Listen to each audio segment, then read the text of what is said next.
बहनों और भाइयों, इसका पौराणिक महत्व भी है, ऐतिहासिक महत्व भी है।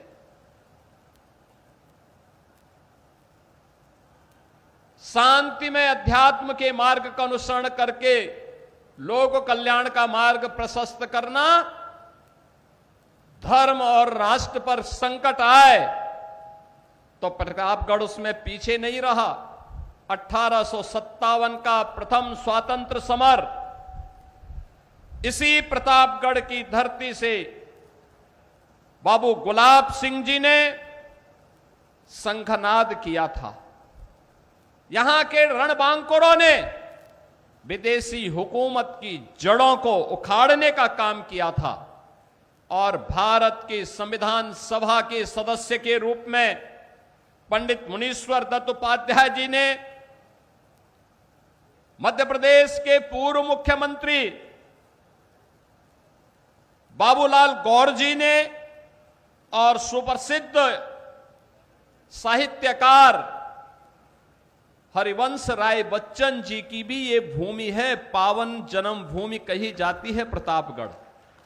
इतनी समृद्ध परंपरा के साथ जुड़ करके आज का हमारा प्रतापगढ़ आंवले की औषधीय मिठास को लेकर के दुनिया के अंदर अपनी आभा को बिखेर रही है, तो साथ ही साथ आपके द्वारा चुने गए हमारे विधायक श्री राजेंद्र मौर्य जी की रसमलाई की मिठाई भी हम सबको कभी कभी खाने का अवसर प्राप्त होता है। बहनों और भाइयों, समाज स्वावलंबन के पथ पर अग्रसर हो जाए तो इससे बढ़कर के बात दूसरी नहीं होती है, और प्रतापगढ़ स्वावलंबन का उदाहरण है। हम लोगों ने वन डिस्ट्रिक्ट वन प्रोडक्ट 2018 में प्रारंभ किया, लेकिन प्रतापगढ़ ने अपनी प्रतिभा का परिचय पहले से दिया, और इसीलिए मैंने कहा ना कि लोग बाद में समझते हैं, प्रतापगढ़ पहले ही स्वतः समझ जाता है। प्रतापगढ़ ने आंवले को, यहां के अन्नदाता किसानों ने, यहां के बागवानों ने, यहां के पूर्वजों ने आंवले का उत्पादन पहले ही करके ऐसा फल दिया जो अमृत फल होता है। यानी अमृत फल जो भी खाएगा, किसी भी उम्र का व्यक्ति होगा, कच्चा खाएगा, चटनी खाएगा, मुरब्बा खाएगा, या फिर उसका अचार खाएगा, या फिर उसके बनने वाले जो भी उत्पाद खाएगा, वो नुकसान नहीं करेगा। और यही तो प्रतापगढ़ की विशेषता है। और इसीलिए मुझे जब भी अवसर मिलता है, मैं प्रतापगढ़ आने का मुझे मौका मिलता है तो मैं जरूर आता हूं, और मुझे यहां की समृद्धि को देख करके अच्छा लगता है। आज मुझे इन 2 विधानसभाओं से जुड़ी हुई परियोजनाओं को लेकर के यहां आने का अवसर प्राप्त हुआ है। और मैं देख रहा था, पिछली बार मैं आया था तो राजेंद्र मौर्य जी बहुत नाराज हो रहे थे, ये काम नहीं हुआ, वो काम नहीं हुआ, वो काम नहीं हुआ। हमने कहा भी देखो, ये सब काम होंगे, बस एक दिन आप अपनी रसमलाई खिला दीजिए, बाकी तो अपने आप सारी चीजें आगे बढ़ती जाएंगे। और आपने देखा होगा, अब वो कहने लग गए ये काम हो गया, वो काम हो गया, वो काम हो गया, वो काम हो गया, सारे काम हो गए हैं। और उन्होंने गिनाना शुरू किया। जब उन्होंने भी और जीतलाल पटेल जी ने जब गिनाना शुरू कर दिया, ये होती है एक जनप्रतिनिधि की यात्रा। कैसे वो जनप्रतिनिधि जनता के लिए समर्पित होकर के विकास की योजनाओं को जमीनी धरातल पर उतार करके उनके जीवन में परिवर्तन लाने का कार्य करता है। आज हमारा प्रतापगढ़ जनपद उसका उदाहरण बन रहा है। बहनों और भाइयों, इसके लिए जनप्रतिनिधियों को प्रयास करना होता है। उस प्रयास का ही परिणाम है। कोई 17 के पहले सोचता था कि प्रतापगढ़ में मेडिकल कॉलेज बनेगा? आज प्रतापगढ़ में यहां पर डॉक्टर सोनेलाल पटेल जी के नाम पर एक भव्य मेडिकल कॉलेज प्रतापगढ़ के पास, और आज हम लोग शिलान्यास कर रहे हैं नर्सिंग कॉलेज का भी। अब यहां की बेटियां नर्सिंग की पढ़ाई इसी मेडिकल कॉलेज में करेंगी और देश और दुनिया के अंदर नर्सिंग के क्षेत्र में अपनी सेवाओं के माध्यम से आरोग्यता के लक्ष्य को प्राप्त करने में अग्रसर होंगे। प्रतापगढ़ के अंदर होगा। मां बेला भवानी के मंदिर के सुंदरीकरण का कार्य हो या चंद्रिका देवी मंदिर के, जगत गुरु करपात्री जी महाराज से जुड़े हुए स्थल के बारे में किए जाने वाले कार्यों को आगे बढ़ाने का हो, या कनेक्टिविटी के लिए प्रतापगढ़ को बेहतर अवसर उपलब्ध करवाना, या फिर गंगा एक्सप्रेस वे के माध्यम से प्रतापगढ़ की दूरी को प्रयागराज के साथ साथ पश्चिमी उत्तर प्रदेश से और कम कर देना, आज ये प्रतापगढ़ के अंदर दिखाई दे रहा है। बहनों और भाइयों, इंफ्रास्ट्रक्चर जितना मजबूत होगा, आपकी गति जितनी तेज होगी, याद रखना प्रगति उतनी ही आगे बढ़ती हुई दिखाई देगी और यही प्रगति आपकी समृद्धि का आधार बनने वाली है। और इसीलिए डबल इंजन की सरकार ने प्रधानमंत्री मोदी जी के मार्गदर्शन और उनके यशस्वी नेतृत्व में उन लक्ष्यों को प्राप्त करने की दिशा में प्रयास आज हम सबको हर जनपद में देखने को मिलता है। प्रतापगढ़ आज से 9 वर्ष पहले, 10 वर्ष पहले एक पिछड़े जनपदों में इसकी गिनती होती थी। लोग बोलते थे प्रतापगढ़ में होगा नहीं जी, कनेक्टिविटी नहीं है, बुनियादी सुविधाएं नहीं है, सड़कें नहीं हैं, आवागमन के साधन नहीं है, यहां का आंवला दम तोड़ रहा था, लोग हतोत्साहित थे, जिससे बात करो हतोत्साहित था। लेकिन आज कोई व्यक्ति हतोत्साहित नहीं है। आज सरकार का प्रोत्साहन है तो उसके मन में उत्साह है, उज्जवल भविष्य की एक बेहतर आशा है। बहनों और भाइयों, इसी प्रोत्साहन का तो अभाव था 17 के पहले, इसी प्रोत्साहन का अभाव था 2014 के पहले इस देश में, इसी प्रोत्साहन का अभाव था 2017 के पहले इस प्रदेश में। परिणाम क्या था? गरीब हताश और निराश था, नौजवान पलायन करता था, अन्नदाता किसान आत्महत्या करने के लिए मजबूर था, बेटी और बहन असुरक्षित महसूस करती थी, कोई पुरसा हाल नहीं था, कारीगर बेरोजगार था, कहीं पर भी कोई किसी के लिए आशा की किरण नहीं दिखाई दे रही थी। यही अंतर आया है। पिछली सरकारों ने 1 डिस्ट्रिक्ट 1 माफिया दिया, हमने 1 डिस्ट्रिक्ट 1 मेडिकल कॉलेज दिया है और 1 डिस्ट्रिक्ट 1 प्रोडक्ट देकर के आपकी परंपरागत उद्यम की ब्रांडिंग की है, उसको मार्केट के साथ जोड़ने का काम किया है, उसको पैकेजिंग के साथ जोड़ने का कार्य किया है और उसे दुनिया के बाजार में पहुंचा करके अपने कारीगरों को, हस्तशिल्पियों को, अन्नदाता किसानों को ज्यादा दाम मिले, आज इसके लिए कार्य प्रारंभ हुआ है। बहनों और भाइयों, उनकी मानसिकता माफिया राज पर विश्वास करने की थी तो माफिया पालते थे, गरीब की सुनवाई नहीं होती थी, किसान की सुनवाई नहीं होती थी, युवा के लिए नौकरी और रोजगार नदारद था, बहन और बेटी असुरक्षित थी, व्यापारी असुरक्षित था। आज गरीब को योजनाओं का लाभ मिल रहा है, बिना भेदभाव के मिल रहा है। हमने कभी यह नहीं देखा कि चेहरा देख करके नहीं दिया योजना का लाभ। हमने ये नहीं कहा कि ये हमारा वोट है तो हम इसको देंगे, ये नहीं है तो नहीं देंगे।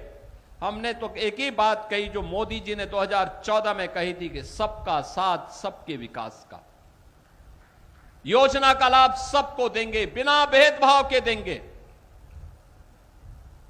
15 करोड़ गरीबों के लिए फ्री में राशन की सुविधा का लाभ, 10 करोड़ लोगों को यूपी के अंदर आयुष्मान भारत में 5 लाख रुपए की स्वास्थ्य कवर उपलब्ध करवाया जा रहा है। 70 वर्ष के हर एक व्यक्ति को, जितने भी वृद्धजन हैं, वरिष्ठ नागरिक हैं, उन्हें फ्री में 5 लाख रुपए की प्रतिवर्ष स्वास्थ्य सुविधा का लाभ उपलब्ध करवाया जा रहा है। हर गवर्नमेंट मेडिकल कॉलेज में, डिस्ट्रिक्ट हॉस्पिटल में फ्री में उपचार की व्यवस्था है।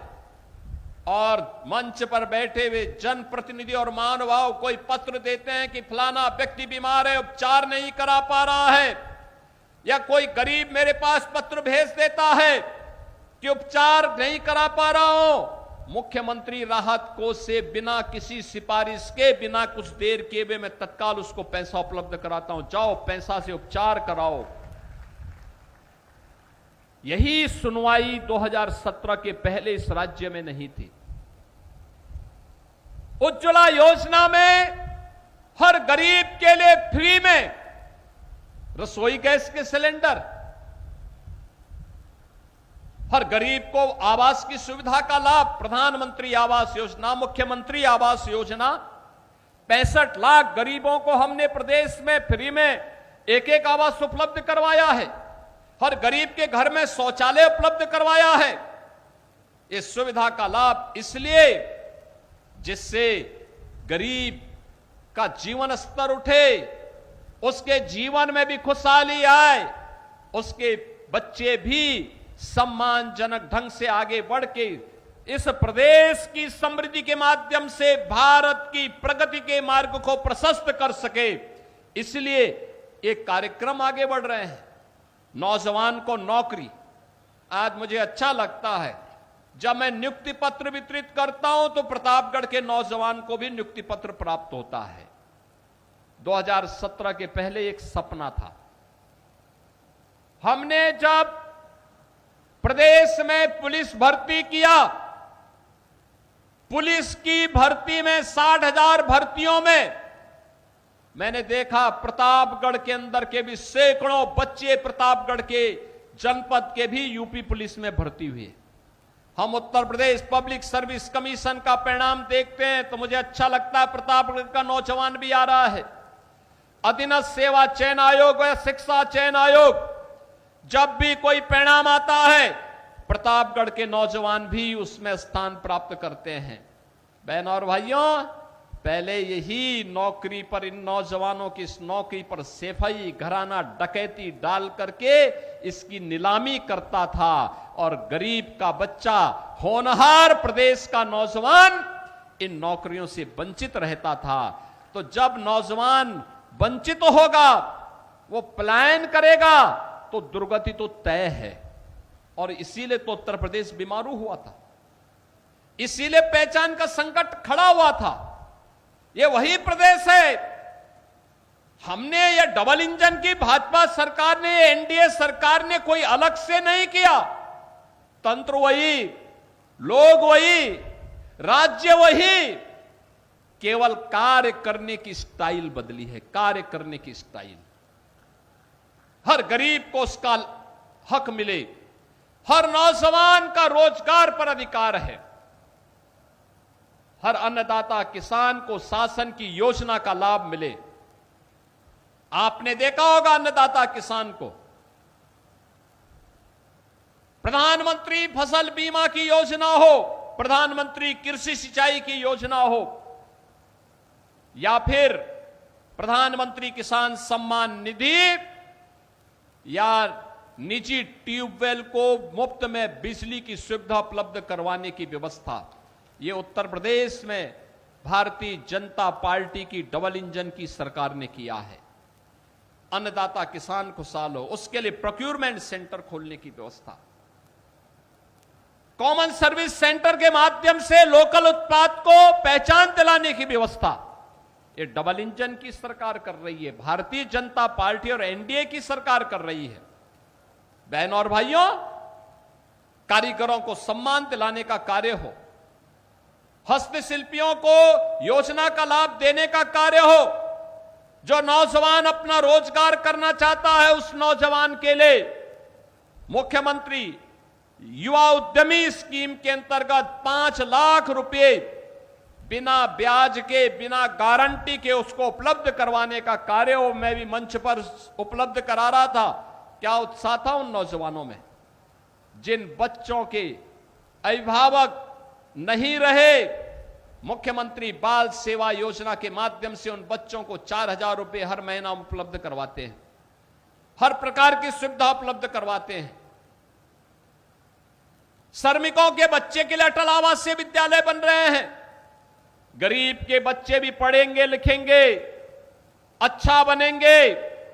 आज उनके लिए आप देखते होंगे हर गरीब के बच्चे को बेसिक शिक्षा परिषद के विद्यालयों में ऑपरेशन कायाकल्प के माध्यम से हमारी सरकार ने तमाम सुविधाएं दी हैं। अच्छी फ्लोरिंग दी है, स्मार्ट क्लास दी है, डिजिटल लाइब्रेरी दी है, फर्नीचर उपलब्ध करवाने के कार्य किए हैं, पेयजल और टॉयलेट की व्यवस्था दी है। हर बच्चे के लिए 2 यूनिफॉर्म दे रहे हैं, बैग दे रहे हैं, बुक्स दे रहे हैं, जूता मोजा दे रहे हैं, स्वेटर दे रहे हैं। इस 17 के पहले नहीं मिलता था, 17 के पहले नहीं मिलता था। शिक्षक पूरी तन्मयता के साथ उन बच्चों को पढ़ा सके। शिक्षक हो, शिक्षा मित्र हो, अनुदेशक हो। शिक्षा मित्र और अनुदेशकों के मानदेय को बढ़ाया गया। इन्हें 5 लाख रुपए की कैशलेस, हर वर्ष 5 लाख रुपए तक की कैशलेस स्वास्थ्य की सुविधा उपलब्ध करवाने का कार्य किया है और कल ही उसको हम लागू करने जा रहे हैं। ये केवल घोषणा नहीं होती है, बोला जाता है। युवाओं के लिए, स्पोर्ट्स के लिए इंडोर स्टेडियम बन रहे हैं, ग्रामीण स्टेडियम बन रहे हैं, कहीं फ्लाईओवर आवागमन के लिए बन रहे हैं, कहीं ब्रिजेज बन रहे हैं, कहीं डबल लेन की, कहीं 4 लेन की सड़कें बन रही हैं, कहीं बाईपास बन रहे हैं। यही तो डबल इंजन सरकार की पहचान है। हर तबके को विकास की योजना के साथ जोड़ना, हर बेटी, हर बहन को सम्मानजनक जीवन यापन करने के लिए सुविधा उपलब्ध करवाना। और बहनों और भाइयों, आज मुझे प्रतापगढ़ सदर और विश्वनाथगंज इन 2 विधानसभाओं की इन परियोजनाओं के लोकार्पण और शिलान्यास के ही उद्देश्य से आपके बीच में आने का अवसर प्राप्त हुआ है। मैं आप सबका आह्वान करूंगा, बहनों और भाइयों, आपने कांग्रेस, समाजवादी पार्टी, बहुजन समाज पार्टी और इन तमाम अन्य दलों के दलदल को देखा है। प्रदेश के नौजवानों के सामने, प्रदेश के नागरिकों के सामने जिन्होंने पहचान का संकट खड़ा किया था, वे लोग फिर से चुनाव नजदीक आते हुए देख करके फिर से उनके सिर उठते हुए दिखाई दे रहे हैं। वे साजिशें कर रहे हैं। आज जो प्रगति दिखाई देती है, आज जो पहचान के संकट से मुक्ति मिली है, उपद्रव से मुक्ति मिली है, आज जो उत्साहपूर्ण वातावरण यूपी के अंदर है, आज जो यूपी की प्रगति है, यह प्रगति इन विपक्षी दलों को अच्छा नहीं लगती है। इनको विरासत का सम्मान अच्छा नहीं लगता है। इन्हों मां बेला भवानी हो या मां चंद्रिका देवी मंदिर में या करपात्री जी महाराज के पावन जन्मस्थली के पुनरुद्धार के कार्यक्रम को इन्हें अच्छा नहीं लगता। नौजवानों को रोजगार देना विपक्ष के लोगों को अच्छा नहीं लगता है, क्योंकि ये नौजवान जब कार्य करेंगे तो ये जातिवाद की राजनीति समाप्त होगी। विपक्ष फिर से जातीय आधार पर समाज के ताने बाने को बांटना चाहता है, छिन्न भिन्न करना चाहता है। हमें इससे ऊपर उठना पड़ेगा, हमें इससे आगे बढ़ना पड़ेगा। और किस किस प्रकार के मुद्दों को लेकर के आते हैं, कोई मुद्दा नया नहीं। जाति के नाम पर विभाजन या आस्था पर प्रहार, यही है आज कांग्रेस और समाजवादी पार्टी का मात्र ये 2 मुद्दे बचे हुए हैं। आपने देखा होगा पिछले कुछ दिनों से इनके द्वारा भारत की सनातन आस्था पर प्रहार करने की कितनी शरारतें हो रही हैं, किस प्रकार की बयानबाजी की जा रही है। याद करिए, जो कांग्रेस कहती थी कि राम हुए ही नहीं, जो कांग्रेस कहती थी कि कृष्ण हुए ही नहीं, अयोध्या में जो कांग्रेस, जो समाजवादी पार्टी बाबरी ढांचे का समर्थन करके उसके लिए घड़ियाली आंसू बहा रही थी, आज वही कांग्रेस और समाजवादी पार्टी गिरगिट की तरह कैसे रंग बदली है, अब आप देख रहे होंगे। अब कह रहे हैं अयोध्या में आस्था के साथ खिलवाड़ हो रहा है। अरे आस्था के साथ कौन खिलवाड़ हो रहा है तो बताओ पहले। और तुम्हारी आस्था कब से अयोध्या पे हो गई है? ये राम भक्त बोले कि हमारी आस्था अयोध्या पर है, इनको बोलने का अधिकार है। इन्होंने, इनके पूर्वजों ने अयोध्या के लिए लड़ाई लड़ी है, ये बोल सकते हैं, लेकिन कांग्रेस को बोलने का कोई अधिकार नहीं है। जो कांग्रेस राम के अस्तित्व को नकारती थी, जो समाजवादी पार्टी राम भक्तों पर गोली चलाती थी, वे आस्था की कौन सी बात कर रहे हैं? जो धार्मिक हिंदू विरासत से जुड़े हुए धार्मिक स्थलों के पुनरुद्धार का पैसा कब्रिस्तान की बाउंड्री वाल पर खर्च कर देते थे, वे लोग कौन सी आस्था की बात कर रहे हैं? और यही प्रश्न आपको करना चाहिए समाजवादी पार्टी और कांग्रेस के लोगों से। उनसे पूछना चाहिए, वे जब तुम्हारी सरकार थी तब तुम राम भक्तों पर गोली चलाते थे, जय श्री राम बोलने पर लाठी डंडा चलाते थे, कांग्रेस सुप्रीम कोर्ट में तक बोलती थी कि राम तो हुए ही नहीं। ये कांग्रेस के हाल थे। देश की सबसे बड़ी, सबसे प्राचीन पुरानी पार्टी, राजनीतिक पार्टी इस प्रकार की बात उस समय कहती थी। लेकिन बहनों और भाइयों, अब यह देश कांग्रेस और समाजवादी पार्टी के चंगुल में नहीं फंसने वाला है। आज की अयोध्या डबल इंजन सरकार के विजन के अनुरूप, प्रधानमंत्री मोदी जी के विजन के अनुरूप आज की अयोध्या प्रभु श्री राम के समय के अयोध्या का स्मरण कराती है। क्या नई अयोध्या है, क्या बेहतरीन कनेक्टिविटी है। जहां से जाओ 4 लेन की कनेक्टिविटी, अयोध्या के लिए रेलवे की ब्रॉड गेज की डबल लाइन की सुविधा, और अयोध्या में इंटरनेशनल एयरपोर्ट महर्षि वाल्मीकि के नाम पर, यह केवल भारतीय जनता पार्टी कर सकती है। भारतीय जनता पार्टी के डबल इंजन सरकार ही कर सकती है। महर्षि वाल्मीकि के नाम पर इंटरनेशनल एयरपोर्ट, निषाद राज के नाम पर अयोध्या में रेन बसेरा का निर्माण, माता सबरी के नाम पर भोजनालय का निर्माण।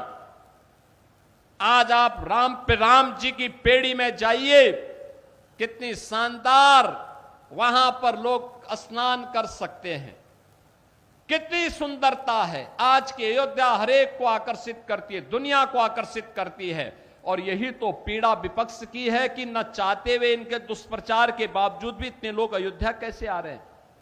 उनको चिंता इस बात की है। और कभी कभी तो मुझे संदेह होता है, संदेह इस बात का होता है कि ये लोग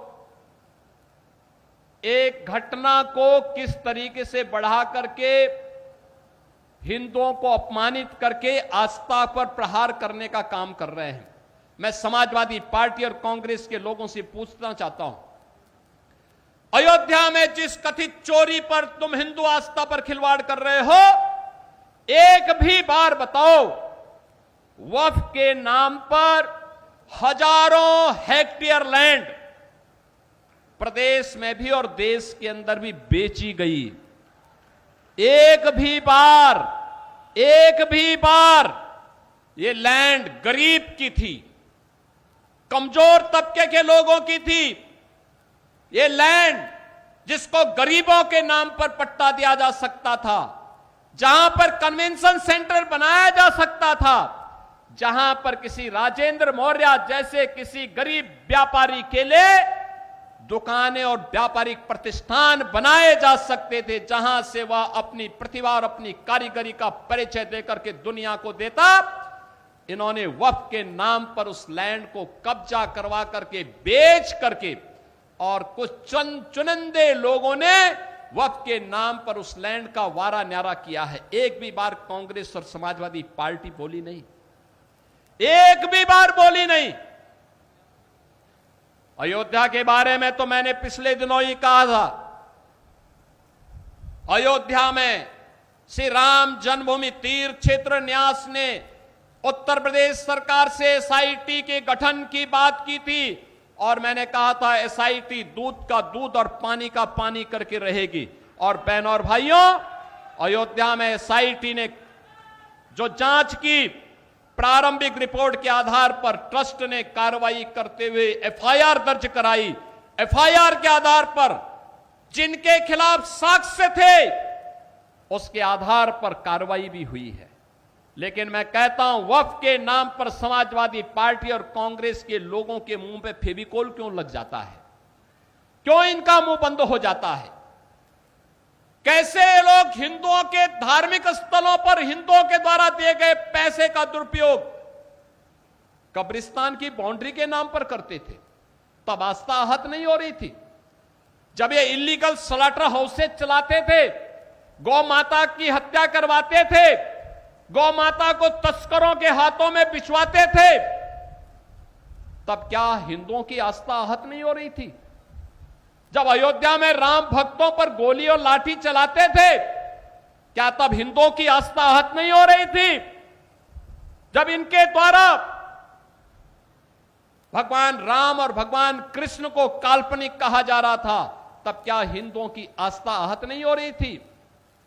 मैं पूछना चाहता हूं समाजवादी पार्टी और कांग्रेस से, जब ये कावड़ यात्रा को प्रतिबंधित करते थे, क्या तब हिंदुओं की आस्था आहत नहीं हो रही थी? जब इनके द्वारा श्री कृष्ण जन्माष्टमी के आयोजन पर रोक लगाई जाती थी, दुर्गा पूजा के पंडालों को रोका जाता था, तब क्या हिंदुओं की आस्था आहत नहीं होती थी? जब किसी हिंदू पर्व और त्योहार के पहले दंगे और उपद्रव शुरू होते थे, तब क्या हिंदुओं की आस्था आहत नहीं होती थी? क्या इसका जवाब कांग्रेस और समाजवादी पार्टी के लोग देंगे? और यह प्रश्न हम में से हर जागरूक नागरिक को इनसे करना चाहिए। इन लोगों से प्रश्न पूछा जाना चाहिए, तुम्हें क्या अधिकार है? श्री राम जन्मभूमि ट्रस्ट कार्य कर रहा है और मंदिर की व्यवस्था का संचालन कर रहा है। उस ट्रस्ट के कार्य में किसी का हस्तक्षेप नहीं। ट्रस्ट जिस प्रकार के कार्यों को आगे बढ़ा रहा है, आज भगवान राम का भव्य मंदिर उस रूप में हम सबके सामने दिखाई दे रहा है। कितना भव्य मंदिर! इनकी पीड़ा तो ये थी कि जहां पे ये बाबरी का गुलामी ढांचा देखना चाहते थे, आज आप सबके पुरुषार्थ से वहां भगवान राम का दुनिया का सबसे बड़ा मंदिर खड़ा है। और यही तो पीड़ा समाजवादी पार्टी की। उनकी पीड़ा तो यह है, उनकी पीड़ा आस्था नहीं है। और इसीलिए मुझे देख के लगता है, अब तो इन सपाइयों से, इन कांग्रेसियों से गिरगिट भी शर्मा रहा होगा कि भाई देखो, कम से कम एक नई प्रजाति आ गई है कि जो हमसे तेजी के साथ रंग बदलती है। और ये इन लोगों के दोहरे चरित्र से आप अनुमान लगा सकते हैं। और इसलिए बहनों और भाइयों, आप सबको मैं आश्वस्त करता हूं, सुरक्षा का मुद्दा हो, एक गरीब को योजनाओं का लाभ देने का कार्य हो, एक नौजवान के रोजगार का मुद्दा हो, हर बेटी और हर व्यापारी को सुरक्षा और सम्मान देने का कार्य हो, ये डबल इंजन की सरकार कार्य करेगी, लगातार कार्य कर रही है। विकास के जो भी प्रस्ताव माननीय जनप्रतिनिधियों के माध्यम से हमारे पास आते हैं, द्रुत गति से उन पर कार्य होता है। और आज इन सभी योजनाओं की सौगात प्रतापगढ़ सदर और विश्वनाथगंज विधानसभा की जनता जनार्दन को अर्पित करते हुए मुझे प्रसन्नता की अनुभूति हो रही है। मुझे पूरा विश्वास है, विकास की गति निरंतर प्रतापगढ़ को प्रगति के पथ पर अग्रसर करेगी और प्रतापगढ़ की प्रगति उत्तर प्रदेश की प्रगति होगी। उत्तर प्रदेश